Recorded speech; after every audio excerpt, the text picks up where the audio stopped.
Nessa aula, nós vamos conhecer um pouco mais sobre os serviços e algumas características que são diferentes em relação aos produtos, que seriam os bens tangíveis. Então, a gente tem um outro tipo de produto que é o serviço. Vamos conhecer um pouquinho mais sobre eles. O serviço é um ato ou desempenho que é oferecido de uma parte a outra. E embora o processo possa estar ligado a algum produto físico, algum bem tangível, o desempenho dele é essencialmente intangível e normalmente ele não resulta na propriedade de nenhum dos fatores de produção. A gente pode se perguntar qual a importância dos serviços na economia brasileira ou mesmo na economia mundial.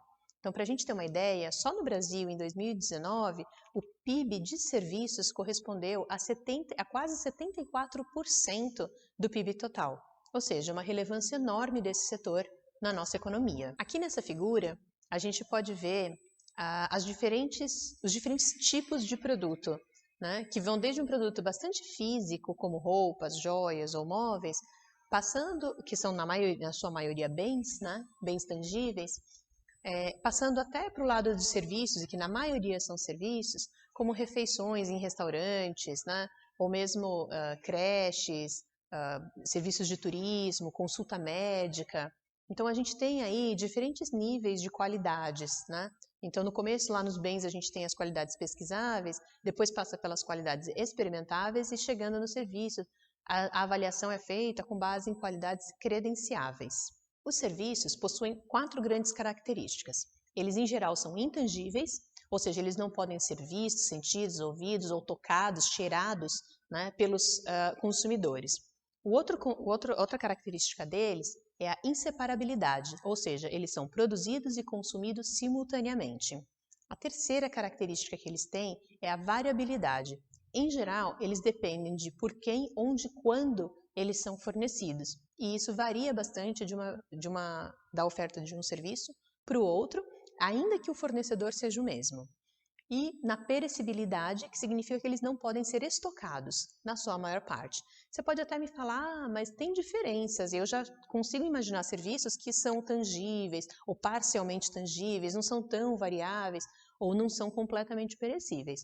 Com certeza isso acontece. Mas o que a gente quer aqui trazer são características gerais desse segmento. Vamos entender um pouquinho melhor cada uma dessas características e ainda outras que são relacionadas a elas.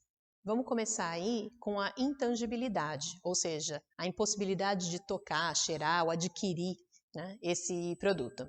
Pensa numa viagem de avião.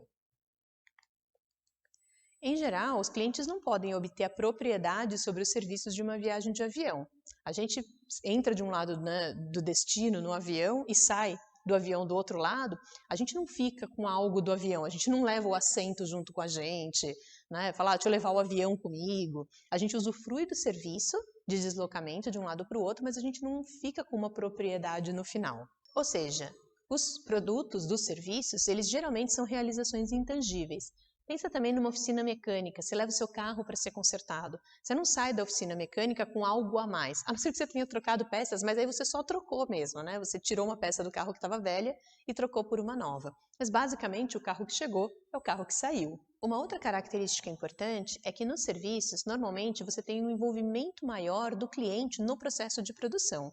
Então você tem a produção do corte de cabelo e o consumo do corte de cabelo sendo feitos ao mesmo tempo, né? Então, como o cliente participa desse processo, você tem aí um envolvimento muito mais forte da linha de frente do atendimento, do envolvimento pessoal com esse cliente. Além do próprio produtor, de quem cria o serviço e de quem consome o serviço do cliente, a gente pode ter ainda outras pessoas que fazem parte desse serviço. Um exemplo é a Comic Con, onde você tem um monte de pessoas, um monte de frequentadores que vão vestidos com cosplay ou fazendo cosplay, né? Nesse caso, você tem toda uma atmosfera que é criada pelos diversos frequentadores dessa feira, e esses cosplays podem ser tanto frequentadores quanto você pode ter os estandes montados pelas próprias empresas que estão participando ali da feira e criando essa atmosfera. Então, todo mundo contribui para que esse serviço seja entregue naquela qualidade, dentro daquela expectativa do cliente. Com relação à variabilidade, né, os serviços eles trazem também uma maior variabilidade nos insumos e nos produtos operacionais. Pensa num corte de cabelo. Dificilmente a gente consegue obter o mesmo corte a cada vez que a gente vai no mesmo cabeleireiro. Por mais que você tente dizer, eu quero exatamente o mesmo corte que eu fiz antes, o próprio cabeleireiro, ele pode ter questões diferentes que afetam o dia a dia dele e mesmo a percepção dele em relação ao seu cabelo, que pode ter variado de uma época para outra, de um mês para o outro, de um semestre para o outro, dependendo da frequência com que você corta o cabelo. Então, isso causa variabilidade no produto final, que seria o corte que você deseja. E também você pode ter variabilidade nos insumos, como, por exemplo, o tipo de equipamento que o cabeleireiro usa, ou o tipo de produto que ele compra para lavar, secar o seu cabelo, para lavar e condicionar o seu cabelo. Outra característica importante é que os serviços são de difícil avaliação pelos clientes, né? Então, pensa, por exemplo, você vai no médico, né, e pede uma opinião sobre um problema de saúde que você tem, ou pede um tratamento, encaminhamento sobre como resolver aquele problema de saúde, né? E aí o médico pode falar, eu acho que você, acho não, né? Você, na avaliação dele, você está com esse ou esse problema, e portanto esse deveria ser o tratamento médico para essa questão que você tem, né? E você, como conhece pouco sobre essas questões médicas, você pode não se sentir apto o suficiente para avaliar o serviço que está sendo oferecido para você, né? Então a gente tende a acreditar no médico e falar, bom, ele é o especialista, é ele que sabe qual é o melhor tratamento para mim. Uma outra forma de você resolver isso poderia ser indo num segundo médico para pegar uma segunda opinião. Mas isso também toma tempo, recursos, que às vezes são difíceis de serem dispendidos. Uma outra característica que a gente mencionou é a questão de ausência de estoques. Então pensa, por exemplo, em ônibus que fazem linhas urbanas. A gente tem os horários de pico, né? Então eu preciso ter muitos ônibus, muitos veículos que vão ficar parados na garagem durante a maior parte do dia, mas que eles precisam estar disponíveis nos horários de pico, que é onde a gente tem a maior demanda.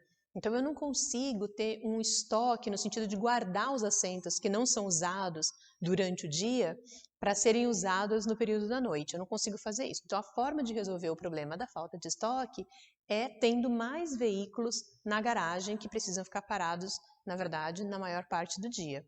E isso para suprir uma demanda que é importante nesse horário de pico. E uma última característica que eu gostaria de destacar aqui para vocês com relação aos serviços é que os sistemas de entrega de serviços, eles podem envolver tanto os canais eletrônicos quanto os canais físicos. Isso é muito comum naquelas empresas do estilo Magazine Luiza, que a gente tem tantas lojas físicas nas ruas ou nos shoppings, quanto o canal eletrônico, onde você compra pelo site da própria empresa. Espero então que você tenha compreendido um pouco mais sobre como os serviços operam, quais são as suas características e as implicações para as atividades de marketing.